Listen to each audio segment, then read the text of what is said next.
I would start out asking you what your story is. What is it that you're struggling with the most? What is it you want to do from here? Where do you want to go? And how can I help you? Most of the time, most of the women that I'm working with are walking through either a separation or a divorce, coming out of an abusive or a narcissistic relationship. I do work with women trying to stay in their marriage, but I would say that a bulk of my clients tend to be women just trying to heal from a broken narcissistic relationship. So the context of what I have for you today are some ways to get started on finding your core sense of self, finding a place to start healing, and really getting a sense of getting your feet back underneath you a little bit so that you can even think straight. So after you've told me your story, told me what's really hurting you the most, the kinds of specific abuse that you are having to navigate in your relationship, my first question would be, what avenues are you using to speak truth into your life? Who and what are you listening to? Do you have people around you that are helping speak what is good and right and true to you? Or do you have people that are keeping you in the pit? Do you have resources where you are allowing just truth to be pumped into your head? For me, one of the things that kept me sane going through my own divorce was having podcasts. I had an earbud in my ear 24/7 because even at nighttime when I couldn't sleep, I would listen to podcasts just to have a voice of truth. I have a whole list of people that I would be happy to share that I used as a lifeline, but it was just that concept of having truth so that I wouldn't get stuck going round and round and round with the negativity. And it combated the lies and the deception and the confusion and chaos that was being told to me, cast onto me, just surrounding me. It helped to break through that. So who and what are you listening to? Another side part of that is, what books are you reading? What TV shows are you watching? What music are you listening to? At this point in your life, it's a really good idea to make sure that every little avenue going into your head is going to be something that is uplifting and truth. Anything else is going to keep you just stuck in a pit of self-pity, and that's what we want to get out of. The other question I would ask is, what do your boundaries look like? Are you holding your spouse accountable for ways he crosses those boundaries? Do you even know what a boundary looks like? A good definition that I use is that a boundary is about what you will do to protect yourself when someone else is being destructive.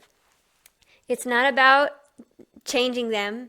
It's not about giving them rules, because those are rules. Those aren't boundaries. You can't make him change. You can't make him do anything different. But you can work on getting yourself in the type of space that when he's destructive, you don't engage in it.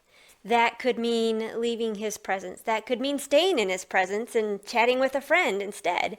It could mean, that you kick him out of the house because he's physically abusive. Things like that. The question is, what do your boundaries look like? Do you know how to define them? And are you following through with real consequences? So if you put a boundary out there, it says, I'm not going to let you talk to me that way, and yet you still sit there and let him talk to you that way, there's no consequences to that. It's a good boundary, but if there's no follow through, then he doesn't have any need to change anything. He can just keep doing what he's doing, still get those jabs in to you, because even though you've said, I'm not going to tolerate that anymore, you're still tolerating it. How are you following through with your boundaries? The next question I would ask, and this is something I would have you journal probably, is, what do you want to be known for? Who do you want to be known for when this is all over? What story do you want to tell? And the idea behind this is, what do you want your character to be? How are you letting your character be shaped through this? Because no matter what else is going on, the bigger picture is this event is shaping you. It's turning you in to somebody. What do you want that somebody to look like? If you can nail down qualities of who you want to be known for, it helps you to know what to do next. For example, I wanted to be known as courageous, and I wanted to be known for having integrity and for being steadfast, for having strong faith, and all of these things, especially the courageous part, became the filter through which I decided what to do next. And I say the courageous thing was a big one because it helped me to take steps that looked really, really hard and really out of control, in the sense that if God did not come through, I was screwed. That kind of courage. I wanted to be known for that. I wanted to be able to wake up every day and say, God, whatever you have for me today, the answer is yes. Just make sure that I know what that is, because I'm kind of stubborn sometimes. But that's the type of courage I wanted to be known for.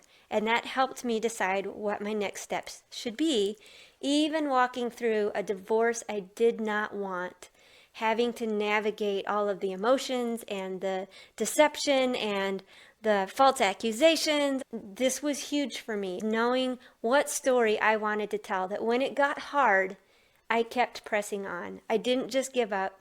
I didn't just push the easy button. I didn't walk away. I walked through it. Those are some key points to start with as you're looking at trying to get your feet underneath you again, so that you can, no matter what happens, be a whole, healthy person.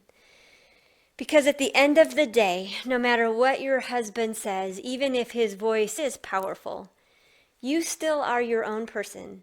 And God does not put on him the power to define who you are and what kind of joy you get in the day. So there's something in there that implies that God has the power and the grace to enable you to walk through this in a way that still honors him, but is you living in your core no matter how hard it gets. So think about those things. If you have comments or questions or concerns, or want to share your story, which I would love to hear, we would love to interact with you and get started on walking this journey out together.